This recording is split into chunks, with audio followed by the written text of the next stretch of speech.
Breaking news मोठा निकाल. धर्मांतर केल्यास एससी दर्जा रद्द. सर्वोच्च न्यायालयाचा ऐतिहासिक निर्णय. देशाच्या आरक्षण धोरणावर आणि सामाजिक संरचनेवर मोठा परिणाम करणारा ऐतिहासिक निकाल आज सर्वोच्च न्यायालयाने दिला आहे. न्यायालयाने स्पष्ट केले की हिंदू, शीख किंवा बौद्ध धर्माव्यतिरिक्त इतर धर्म स्वीकारणाऱ्या व्यक्तींना अनुसूचित जाती एससी दर्जा मिळणार नाही. या महत्त्वपूर्ण प्रकरणात न्यायमूर्ती पी.के. मिश्रा आणि एन.व्ही. अंजारिया यांच्या खंडपीठाने निर्णय देताना सांगितले की धर्मांतर केल्यानंतर संबंधित व्यक्तीचा मूळ जातीचा दर्जा तात्काळ संपुष्टात येतो. यासोबतच न्यायालयाने आणखी एक मोठा मुद्दा स्पष्ट केला.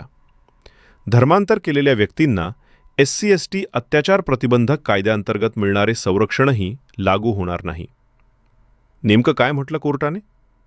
हिंदू, शीख, बौद्ध धर्मापुरताच एससी दर्जा मर्यादित धर्मांतर होताच जातीचा दर्जा संपत अत्याचार प्रतिबंधक कायद्याचे संरक्षण लागू नाही.